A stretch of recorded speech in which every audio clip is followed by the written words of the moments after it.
Amén. ¿Pueden tomar asiento? Por favor. Y solo en el poder de Él hay libertad, ¿verdad? Solamente Dios es el que puede hacer libre a la persona y libre de la esclavitud del pecado.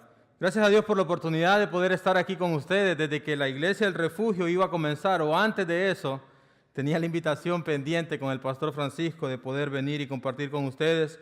Y gracias a Dios que se ha dado el poder estar aquí y poder tener el privilegio de compartir la palabra de Dios y ver qué es lo que Dios quiere para nuestras vidas.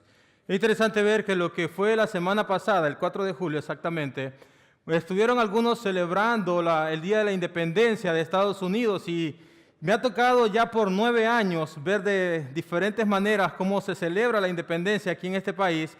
Y para muchos es un tiempo de felicidad, de gozo, donde queman todo su salario en pólvora, ¿verdad? O sea, tiran fuegos artificiales y cosas así, se reúnen con la familia, hacen carnes y celebran el Día de la Independencia de este país. Para nosotros en Honduras, el 15 de septiembre es el día de nuestra independencia. Y también diferentes cosas que se realizan, desfiles en las calles. A mí me gustaba cuando era niño porque normalmente te compraban ropa nueva, así que estrenabas ese día. Entonces era algo también muy bueno. El 16 de septiembre es en México. Entonces diferentes comidas, tamales, mole poblano, diferentes cosas, ¿no? Que hacen ahí tengo la bendición de servir en una iglesia con puros mexicanos, entonces se imaginarán que me han dado de todo un poco de lo tradicional de México. Entonces podemos ver cómo estos días, el Día de la Independencia, es un día que para cada uno de nosotros, sin importar el país del cual vengamos, es de mucha importancia y de mucha relevancia, porque en ese día nos declaramos una nación libre, soberana e independiente. Y es que al pasar de los años, Estados Unidos, hablando en particular, celebró este año 241 años de independencia. Y las generaciones vendrán y seguirán celebrando el 4 de julio como el Día de la Independencia de los Estados Unidos, el día en que estas 13 colonias se independizaron del poder del reino británico. Entonces, es interesante notar esto. ¿Por qué celebramos la independencia? Porque ese día nos hicimos libres de la esclavitud en la que estábamos. Y algo que tenemos que tener en claro es que la esclavitud es algo triste y una vida que nadie quiere. La libertad será siempre motivo de gozo y alegría.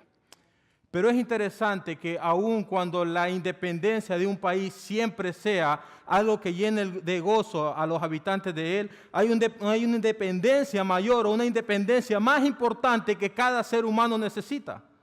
Y esa es la independencia de la esclavitud del pecado. Y en esta tarde yo quiero que veamos acerca de esto, cuál es la independencia que realmente importa. Y sabe, es necesario que entendamos que esta independencia de la cual hablaremos hoy es algo que cada ser humano en esta tierra necesita obtener, que la humanidad entera aún vive en esclavitud del pecado, que la condenación está sobre sus vidas y que alejados de Dios viven siempre en opresión, que la condición humana es deplorable y que de igual manera que un esclavo no hay esperanza para ellos.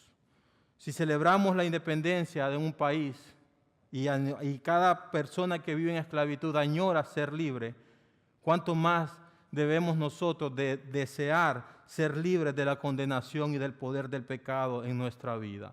El apóstol Pablo comienza a tratar este tema en particular con la iglesia de Éfeso, y quiero que abra sus Biblias en Efesios capítulo 2, versículos 1 al 10, y vamos a ver un poco acerca de esto, la independencia que todos necesitamos.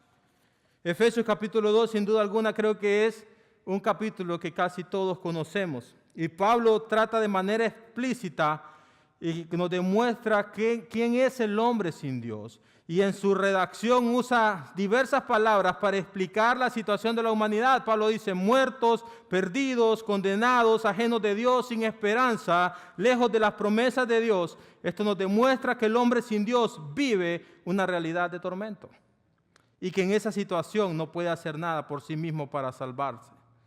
Pero es interesante que Pablo dice: esta es tu condición, pero este es el medio para que puedas salir de esa condición. Y quiero que vaya conmigo ahí a Efesios capítulo 2, versículo 1, y podamos leer lo que el apóstol Pablo escribe a esta iglesia de Éfeso en estos versículos. Y dice de la siguiente manera: y Él os dio vida a vosotros cuando estabas muertos en delitos y pecados, en los cuales anduvisteis en otro tiempo, dice, siguiendo la corriente de este mundo, conforme al príncipe de la potestad del aire, el espíritu que ahora opera en los hijos de desobediencia, entre los cuales también todos nosotros vivimos en otro tiempo en los deseos de nuestra carne, haciendo la voluntad de la carne y de los pensamientos, y éramos por naturaleza hijos de ira, lo mismo que los demás. Pero Dios, que es rico en misericordia, por su grande amor con que nos amó, aun estando nosotros muertos en pecados, nos dio vida juntamente con Cristo, por gracia sois salvos. Y juntamente con Él nos resucitó y asimismo nos hizo sentar en los lugares celestiales con Cristo Jesús, para mostrar en los siglos venideros las abundantes riquezas de su gracia en su bondad para con nosotros en Cristo Jesús. Porque por gracia sois salvos por medio de la fe. Y esto no de vosotros, pues es don de Dios, no por obras para que nadie se gloríe. Porque somos hechura suya, creados en Cristo Jesús para buenas obras, las cuales Dios preparó de antemano para que anduviésemos en ella. ¿Qué le parece si me acompaña a orar y pedirle a Dios que sea Él el que hable a cada uno de nuestros corazones? Dios, gracias por tu bendita palabra y gracias, Señor, porque tu palabra, decía el salmista, es lámpara, Señor, es luz a nuestro caminar. Gracias porque tu palabra, Señor, es la que nos muestra el camino que tú deseas que nosotros sigamos. Gracias, Dios, porque es tu palabra la revelación que le ha sido dada al hombre para poder conocerte a ti, Señor. Queremos, Dios, en esta tarde que seas tú el que hables a cada uno de nuestros corazones, el que nos impactes por medio de tu palabra, el que nos enseñes, el que nos instruya, Dios, pero el que sobre todo nos ayudes a ponerla en práctica. Gracias, Dios, por esta bendita palabra y gracias, Señor, porque podemos a través de tu Espíritu Santo entenderla y conocerla. Háblanos, Dios, en esta tarde, porque queremos escuchar palabra tuya, Señor, y no palabra de hombre. En Cristo Jesús, Señor nuestro. Amén y amén. Es interesante ver esto, que el apóstol Pablo comienza dando una fotografía de lo que es la condición humana. Y creo que a cada uno de nosotros nos gustan las fotografías y tenemos en nuestros hogares diferentes fotografías o cuadros que adornan nuestras paredes. Pero esas fotografías sirven para dar una descripción de lo que ahí está. Entonces Pablo, en estos primeros 3 versículos que vamos a ver al inicio, comienza dando una fotografía de quién es el ser humano sin Cristo. Y el versículo 1 comienza dando esta descripción y dice, Él nos dio vida a nosotros, ¿cuándo? ¿Qué dice ahí en su Biblia? Cuando estábamos, ¿qué? Muertos en nuestros delitos y pecados. ¿Y sabe qué? Una de las primeras cosas que el apóstol Pablo comienza a hablar de la humanidad es que la condición del ser humano nos indica que el hombre necesita una independencia. ¿Y cuál es la realidad del ser humano sin Cristo? La Biblia enseña que el hombre está muerto, que el hombre sin Dios está muerto espiritualmente. Y lo que esto significa es que el hombre está alejado de Dios, que no hay vida en él. Esto es, hablando espiritualmente, de la manera en que un cuerpo muerto no tiene sensibilidad por las cosas a su alrededor. De la misma manera, el hombre sin Cristo no tiene ninguna sensibilidad por las cosas de Dios. Está muerto, no tiene ningún deseo en sí mismo de poder buscar a Dios, porque su cuerpo no tiene esa sensibilidad de poder glorificar y adorar a Dios por sí mismo, porque en su condición de pecador lo que desea es vivir para Él, vivir para sí mismo. Y sabe que la Biblia nos habla de la muerte como una separación, como una situación de separación. Y el apóstol Pablo habla de que el hombre está muerto porque el hombre está separado de Dios, separado espiritualmente de Dios. Y no hay en sus propias fuerzas nada que el ser humano pueda hacer para acercarse a Dios. La Biblia enseña en Isaías que nuestras transgresiones, que nuestras iniquidades han hecho separación entre nosotros y el Señor. ¿Por qué? Porque la paga del pecado es muerte. Y por cuanto todos pecaron y están separados, están destituidos de la gloria de Dios.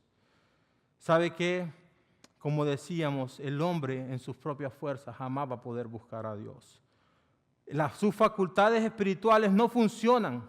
No hay reacción en ella. El hombre sin Dios no está enfermo, está muerto.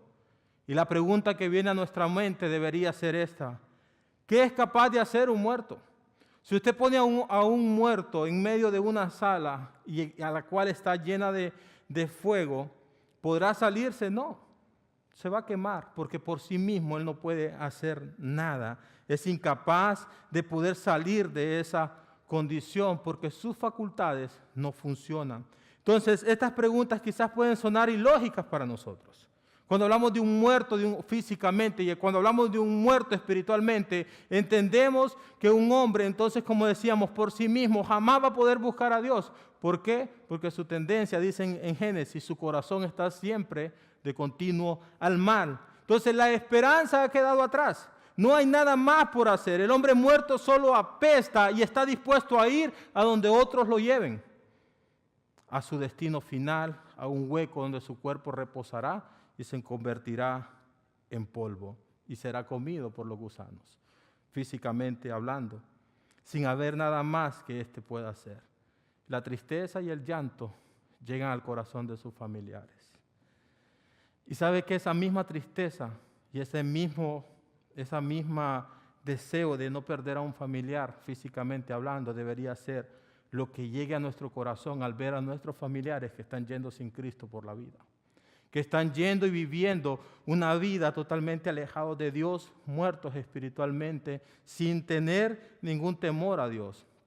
Y la condición de muerte en la que la humanidad se encuentra es algo que les ha llegado como consecuencia de nuestros propios actos. El apóstol Pablo en Romanos enseña de que la muerte y que el pecado entró por un hombre y entonces llegó la muerte a todos los demás y que esa condición de pecado es la que nos ha matado y es la que nos ha separado de Dios. Muchas personas dicen, no, pero es que el pecado es simplemente un error, un deslizón, pues todo el mundo lo hace. Pero el pecado es una ofensa en contra de Dios, es una rebelión en contra de Dios. Cuando usted y yo decidimos desobedecer a Dios, lo que estamos diciendo es, Señor, ¿sabes qué? No me importa lo que tú dices, yo voy a hacer lo que yo quiero, a mi manera.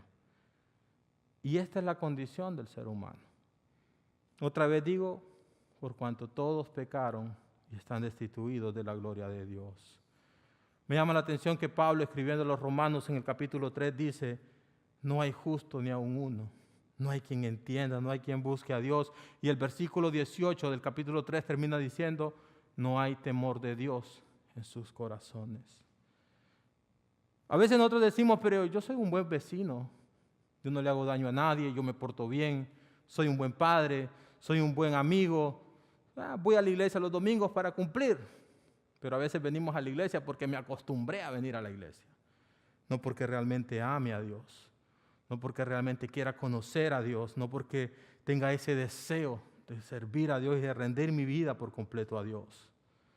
El hombre muerto espiritualmente puede hacer cosas morales buenas, pero jamás podrá hacer cosas que realmente lo lleven a conocer al Señor por sí mismo. Y es interesante nuevamente que Pablo en Romanos capítulo 5, y si quiere ir a Romanos 5, versículos 6 y 8, nos sigue dando otra fotografía aparte de lo que es la humanidad. Y rápidamente usted va a ver que comienza a decir el apóstol Pablo ahí que los hombres, dice, cuando nosotros éramos débiles, porque a su tiempo cuando nosotros éramos débiles, ciertamente Cristo murió por nosotros, por los pecadores.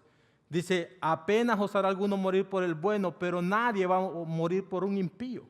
Y el versículo 8 dice, mas Dios muestra su amor para con nosotros, en que siendo aún pecadores, Cristo murió por nosotros. Versículo 10 dice que cuando éramos enemigos, fuimos reconciliados con Dios. Entonces, Pablo menciona cuatro características de la humanidad sin Cristo y dice, eran débiles, eran impíos, eran pecadores y eran enemigos de Dios. Eso es la humanidad sin el Señor. Y como débiles entendemos que somos incapaces por nosotros mismos de salvarnos. Como impíos, nosotros entendemos que somos aquellos que hacen un énfasis en la incapacidad de salvarse, pero en el caso de ofender a Dios. Entonces, ahora también como pecadores, habla de aquellos que hemos errado al blanco de la santidad de Dios y que vivimos entonces para nuestros propios deseos, pero no para honrar al Señor. Pero para enemigos de Dios dice que son aquellos que nosotros aborrecemos y nosotros rechazamos a Dios. O sea, yo me declaro abiertamente enemigo de Dios porque no estoy dispuesto a obedecer a Dios, ni servir a Dios, ni vivir para Dios. Entonces me convierto en ese enemigo del Señor. ¿Y sabe qué? Pero dice que aún en medio de esa condición, dice el versículo 8, Cristo murió por nosotros. No había ningún mérito en nosotros. Hay gente que piensa y dice, es que Dios me vio y piensa y yo era bueno, entonces por eso Dios me atrajo a Él, porque Dios dijo, ¿sabes qué? Este Samuel de verdad que se pasa de bueno, entonces déjame, yo lo necesito que sea parte de la familia mía. No, pecador. No hay nada bueno en nosotros que Dios pueda ver para traernos a Él. No hay ningún mérito en nosotros. Y según lo que la Biblia dice, otra vez, estábamos muertos, perdidos, depravados, ajenos de Dios, aislados, enemigos de Dios, condenados, infieles, impuros, perversos, sin esperanza, lo más vil que puede existir, llenos de maldad, homicidios, y que nuestro corazón se inclina siempre hacia el mal. Y esta solamente es la primera parte de lo que Pablo está hablando, de la humanidad sin Cristo.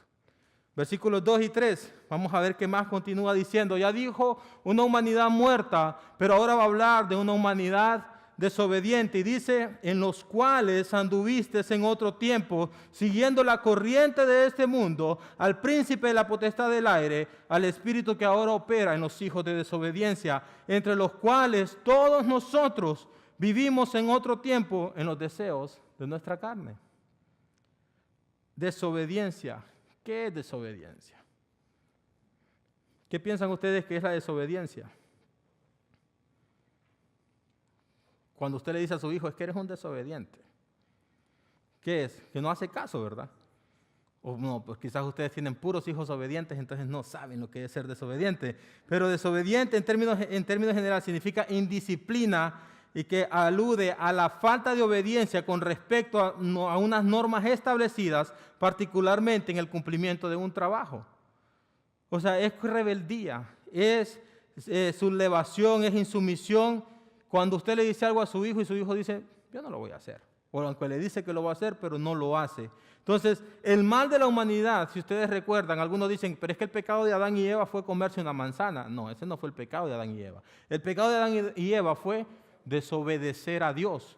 Porque Dios les dijo algo y ellos decidieron no hacer lo que Dios les había dicho, sino que hicieron lo que la serpiente les dijo. Y desobedecieron a Dios y entonces por ahí comenzó el pecado de la humanidad. Dios había establecido al hombre en el huerto de Edén y le había dado pautas claras acerca de cómo debía conducirse, pero el hombre dijo, yo no estoy dispuesto a seguir eso. Yo voy a seguir lo que yo quiero. Y desobedeció, ¿y sabe qué? Por esta razón la muerte y el pecado entraron a la humanidad. Y usted puede ver alrededor y va a seguir viendo que esa particular característica de desobediencia sigue siendo parte de nuestra humanidad. No queremos obedecer a Dios. Pablo dice, en otro tiempo ustedes anduvieron viviendo en los deseos de nuestra carne, haciendo la voluntad de la carne y de los pensamientos. O sea, anduvieron haciendo las cosas que la carne les pedía, pero alejados del Señor totalmente. La desobediencia es una marca característica de la humanidad. La gente no quiere conocer a Dios. La gente no quiere buscar de Dios. ¿Por qué? Me decía alguien hoy, que me decía que es ateo. Yo le decía que si al final tú estás equivocado con lo que crees. Y me dijo, y le dije yo, ¿qué pierdes? No, y dice él, no, yo no pierdo nada. Bueno, por lo menos disfruté mi vida en la tierra. Y le digo yo, ¿y si yo soy el equivocado, qué voy a perder? Y me dijo él, vas a perder haber disfrutado tu vida en la tierra. Entonces él decía, no importa irse al infierno, pero disfrutar la vida, ¿no? Aquí. Y es triste porque a veces pensamos que estas características o estas cosas de las que Pablo habla, de los deseos de la carne, conforme al príncipe de las tinieblas, y para mucha gente esa es la prioridad. Porque vivo mi vida en desobediencia y lo dejo a Dios por un lado, y yo decido que si mi carne me pide esto, yo voy a esto. Yo le decía a esta persona, ¿tú crees que eso es felicidad? ¿Tú crees que es felicidad llegar borracho a la casa y al siguiente día darte cuenta que tienes un gran dolor de cabeza y que sobre todo gastaste todo tu dinero en una tontería, en un tipo de felicidad y gozo pasajero? ¿O piensas que es felicidad andar por la calle buscando mujeres y andar teniendo una vida pervertida sexualmente hablando, cuando sabes que o embarazas a una o terminas con una enfermedad? ¿Tú crees que eso es felicidad? Y él me decía, sí. Yo decía, ¿sabes qué? No comprendes lo que realmente es la felicidad.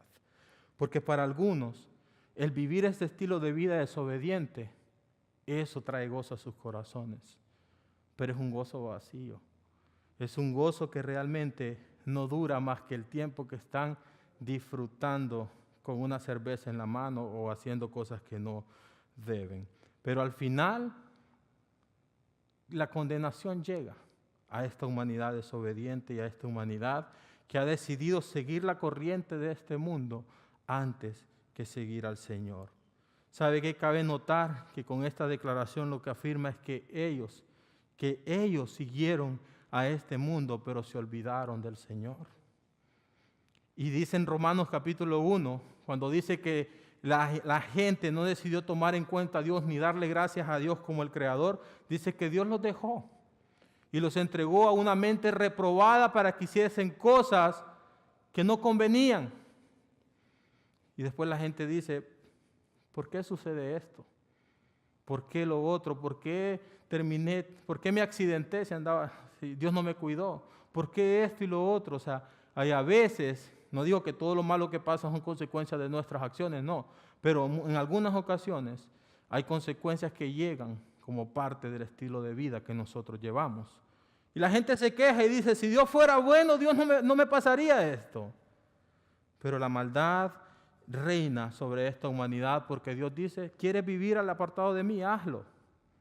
¿Se acuerdan cuando Salomón le escribe a la juventud y le dice, alégrate joven en tu juventud y tome placer tu corazón en los deseos de tus ojos y anda conforme al camino de tus ojos? Dice, pero sabes que sobre todas estas cosas se juzgará Dios.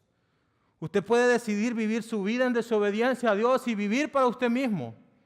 Pero el apóstol Pablo dijo, un día nos presentaremos ante el trono del Señor. Y ahí la obra de cada uno será juzgada, sea cual sea. El hombre tiene todo a su favor para permanecer en desobediencia.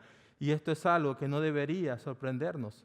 La tendencia de nuestro corazón otra vez es siempre de continuo al mal. Y hay algo aquí que me hacía reflexionar en cómo a veces trataba a cierta familia no creyente que tenía en Honduras, que yo esperaba que ellos se comportaran como cristianos. Yo les decía a uno de mis primos, ¿cómo es posible que vivas de esa manera y sabes que no es correcto? Y él decía, sí, no es correcto, pero pues es lo que le gustaba hacer. Entonces yo decía, ahora, años después, yo digo, él no tenía por qué comportarse como yo esperaba que se comportara, porque él ni siquiera conoce a Dios. Entonces muchas veces nosotros queremos que nuestros familiares, que nuestros amigos se comporten como cristianos, pero ellos no son cristianos. Entonces, ¿te parece raro que la persona no salva sea desobediente a Dios? A veces nos sorprende cómo es posible que el vecino sea tan pecador, no conoce a Dios. Lo que debería sorprendernos es cuando alguien dice que es cristiano y vive todavía una vida desordenada. Entonces, no debería sorprendernos, porque está controlado por el mundo, por la carne y por el diablo. Los tres enemigos de Dios. Y no puede cambiar su propia naturaleza ni por sí mismo vencer al mundo y al diablo. Necesita una ayuda exterior. Y esa ayuda exterior viene solamente del Señor. Yo no puedo cambiar quien yo soy, mi condición de pecador, mi condición de desobediente a Dios, mi condición de muerte espiritualmente por mí mismo. Tiene que venir alguien de afuera a ayudarme, y eso es lo que Cristo dijo: yo soy el camino, la verdad y la vida, y nadie viene al Padre si no es por mí. Porque por ti mismo puedes aprender principios morales y puedes comportarte bien, pero tarde o temprano va a salir quien eres. El punto es dejar que Dios sea el que cambie esa realidad. El apóstol Pablo continúa diciendo en el versículo 3, terminando esta fotografía que estamos viendo, y dice, entre los cuales también todos nosotros vivimos en otro tiempo en los deseos de nuestra carne, haciendo la voluntad de la carne y los pensamientos, y éramos por naturaleza hijos de ira, lo mismo que los demás. Habló de una humanidad muerta, habló de una humanidad desobediente, pero habla de una humanidad depravada. Y depravado significa corrupto, enviciado, degradado, pervertido, perverso, disipado, disoluto, y significa ruin, bajo, malo, maligno. ¿Y saben qué? A alguna gente no le gusta el evangelio porque lo hace sentir lo peor. Pero ese es el evangelio, te demuestra quién eres tú realmente sin el Señor, perverso. ¿Y sabes qué? Esta implicación es que el hombre está totalmente lleno de maldad y que no hay nada bueno en él. Que su deleite principal es el pecado y ese es el centro de su vida y vive para satisfacer sus deseos carnales, y que su interés personal es darle rienda suelta a su cuerpo, a lo que su cuerpo le pide, y no hay límites ni barreras que lo detengan. Vive para sí mismo.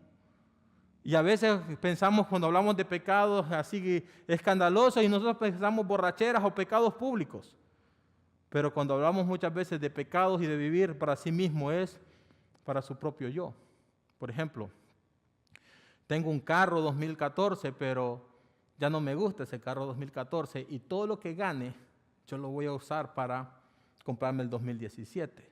Y luego llega el 2018 y compro entonces el 2018 y todos mis recursos van ahí. No me importa si no le puedo dar de comer a mi familia, yo me compro mi carro 2018.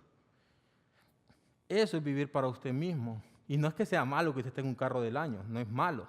El punto es que a veces pensamos en nosotros mismos por encima de los demás. Y es ahí donde está el problema.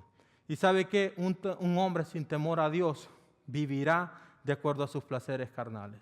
No hay quien le guíe. ¿Por qué? Porque solamente él va a estar enfocado en hacer aquello que él cree que es correcto para satisfacer su sed de placer. Y este es su enfoque principal. Y esto es lo que los de Éfeso deberían ver, su vida pasada, y saber que eso eran ellos antes de conocer al Señor.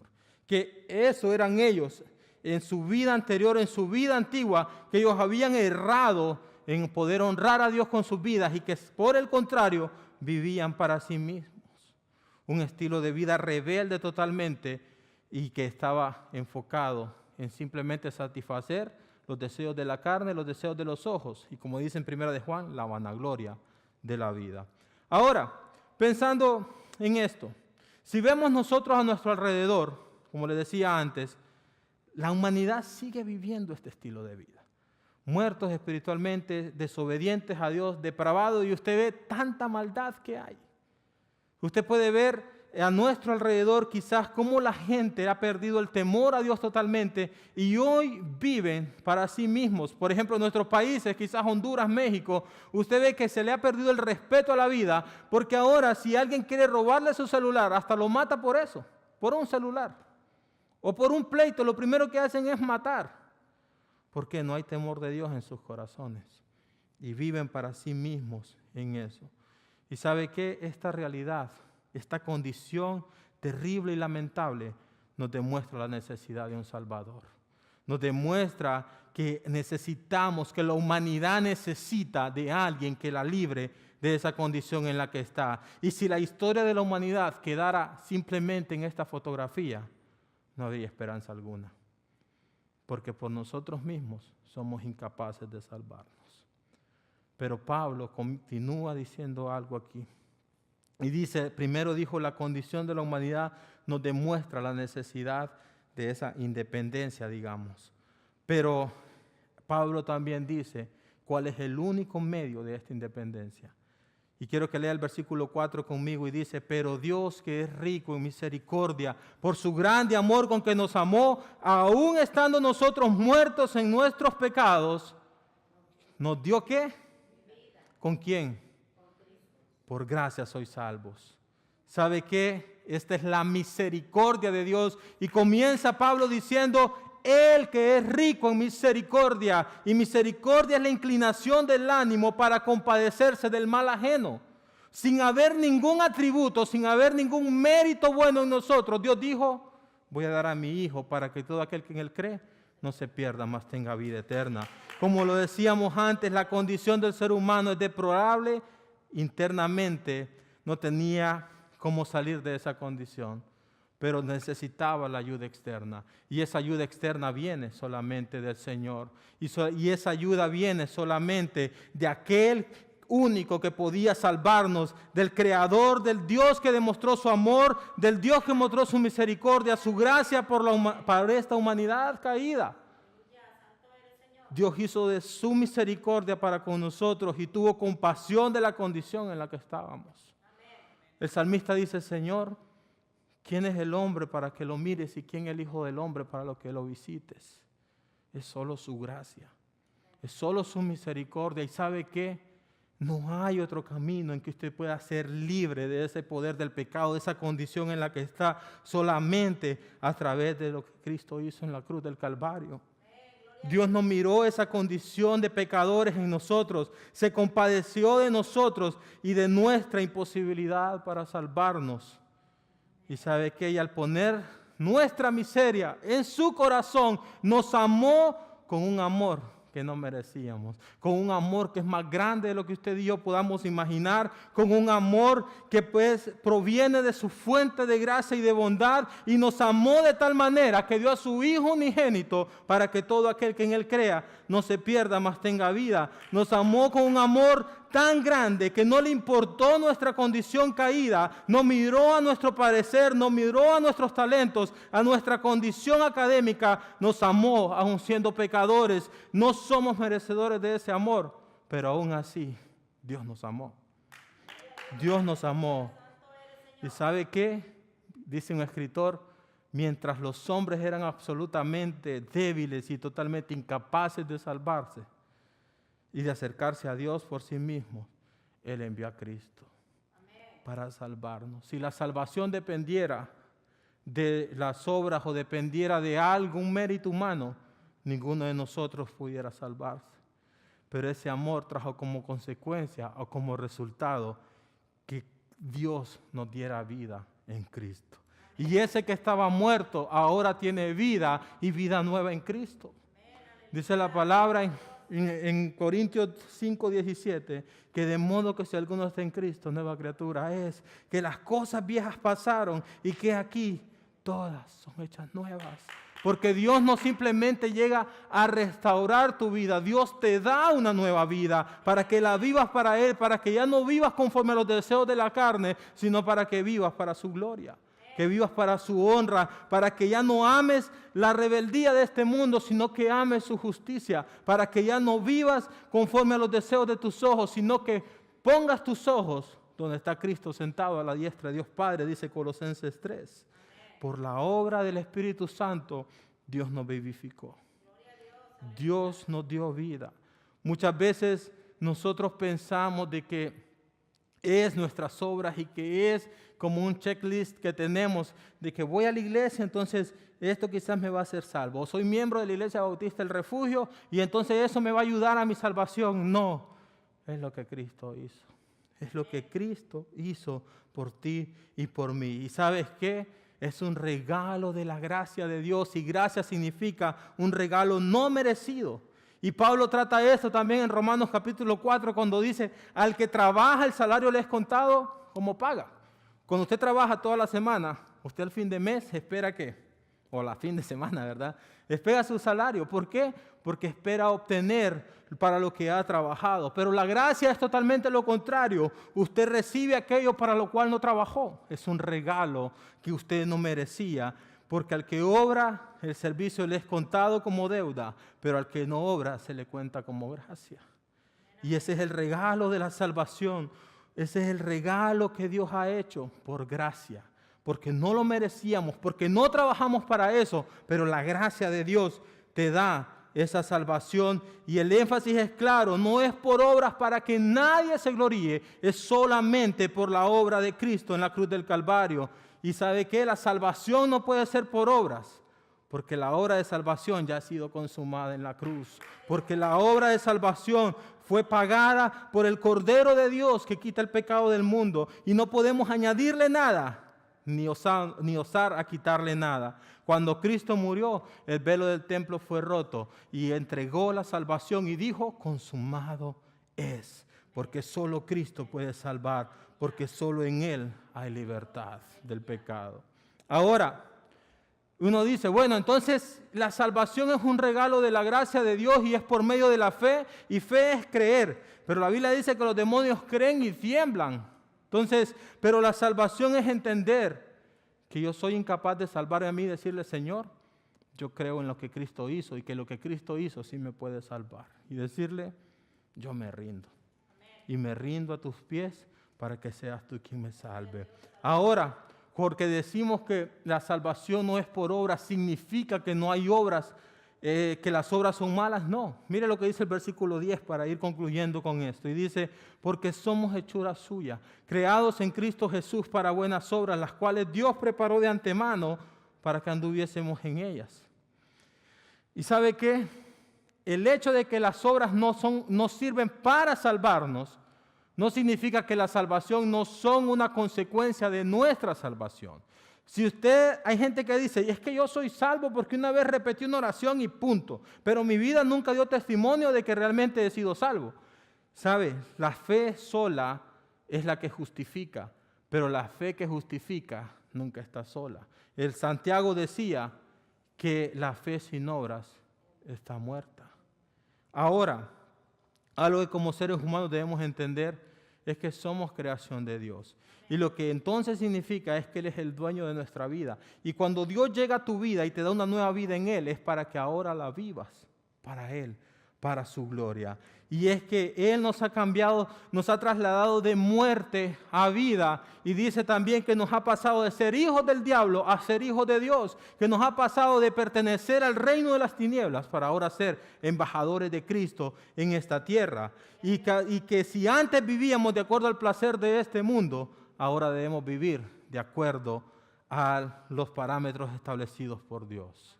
Entonces, el resultado o la manifestación de tu salvación y de mi salvación es el estilo de vida que ahora vivamos. Hacemos obras de justicia, no para ser salvos, pero como un resultado de que somos salvos. ¿Sabe qué?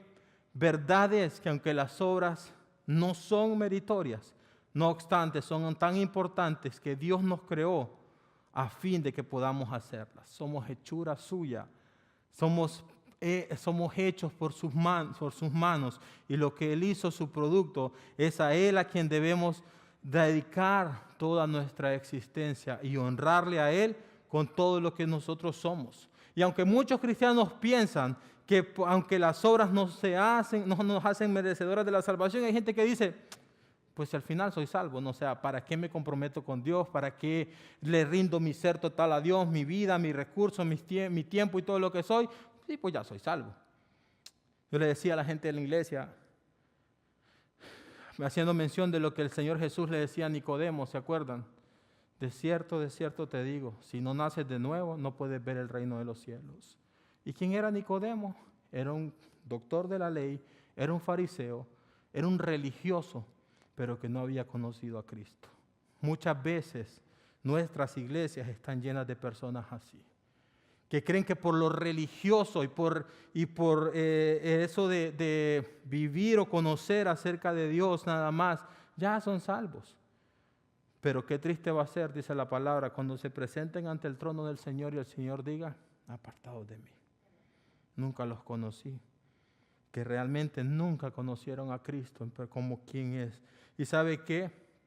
Si realmente has conocido a Cristo y has sido alcanzado por su misericordia, tu vida tiene que haber cambiado. La verdadera fe que salva siempre va a resultar en un testimonio de obras que den gloria al Señor. La fe sin obras es muerta. Son las obras las que darán testimonio de si tu fe es genuina. Y dice en Mateo 5:16, así alumbre vuestra luz delante de los hombres, para que vean vuestras buenas obras y glorifiquen a vuestro Padre que está en los cielos. Las buenas obras que hagamos deben resultar en la gloria del Señor. ¿Cómo está nuestra vida? Porque toda la humanidad necesita esa independencia del poder del pecado. Y el único medio para ser salvo del poder del pecado es Cristo. Y es el resultado de esa liberación o de esa independencia en tu vida, será la manifestación de los frutos que tu vida den para la gloria del Señor. ¿Cómo está nuestra vida delante de Dios? Realmente nuestras acciones, la gente a nuestro alrededor puede ver que yo soy un cristiano. Yo les digo en la iglesia 24/7, donde no es que yo vengo a la iglesia y me pongo la careta de cristiano y comienzo, hermano, Dios le bendiga, ¿no? La paz de Cristo sea con usted, y cómo está, y aprendemos a hablar como cristianos. Pero cuando salimos al parqueo, empieza el pleito con la esposa y con todo, que se quemaron las tortillas, y que no sé qué, y que esto, y comenzamos así. El punto es, ¿cómo estamos nosotros viviendo afuera de estas 4 paredes? ¿Está resultando nuestra vida para la gloria del Señor o seguimos viviendo para nosotros mismos? ¿Sabe qué? El 4 de julio, el 15 de septiembre, el 16 de septiembre, el 18 de septiembre son días que en nuestros países van a ser recordados por el resto de la vida aquí en la tierra como fechas importantes, porque significaron en el calendario el antes y el después de la realidad de un país. La libertad de la esclavitud llegó y la vida cambió en nuestros países. Y esto es algo digno de festejar. Pero ¿sabe qué? La pregunta que yo le quiero hacer a ustedes es esta. Hay una fecha aún más importante en tu calendario donde tú puedas decir, en este día yo conocí a Cristo. En este día Él llegó a mi vida y me libertó de la realidad que yo vivía. Y me libertó de la condenación del pecado, me libertó de mi realidad, siendo desobediente a Dios, viviendo para mí mismo, viviendo una vida depravada, siendo muerto espiritualmente. Y Él llegó y me dio vida juntamente con Cristo. Hay una fecha en tu vida que puedas decir, yo era antes de esta fecha y esto yo soy ahora en Cristo. ¿Y sabe qué? La humanidad entera necesita esta independencia. Y cada uno de nosotros tiene la necesidad de recibirla. Tristemente, por la condición en la que el ser humano está, no puede salvarse a sí mismo. Pero la Biblia nos repite en muchas ocasiones que por nosotros mismos no podemos hacer nada, pero que por lo que Cristo hizo, que por Dios en su grande amor y su misericordia, Él nos puede dar la salvación porque es un regalo de su gracia. Y otra vez, Él nos amó tanto que dio a su Hijo para pagar el precio de nuestra libertad. Nos dio vida y nos ha libertado y nos ha rescatado de esa condición de pecado. Nuestra vida ha sido transformada por el poder del Espíritu Santo. Y quiero concluir con estas preguntas. ¿Sigues siendo un muerto espiritualmente? ¿Sigues pensando sin haber en tu vida esa necesidad de conocer al Señor? ¿Aún vives conforme a los deseos de la carne, donde tú eres tu propio Dios y no hay ningún interés de glorificar al Dios verdadero? ¿Puedes tú celebrar cada año el día en que Dios te independizó del pecado? Si aún no tienes un día para decir, ese día Dios me libertó del pecado y ese día Dios me dio una nueva vida, hoy puede ser ese día donde tú puedas conocerle a Él y puedas acercarte a Jesús y dejar que Jesús sea el que te libre de esa condenación, porque solo Jesús es el único medio para la salvación. Algunas verdades que quiero compartir, y es que cuando más entiende el hombre la verdadera dimensión de su profunda condición perdida, más apreciará la gracia de Dios.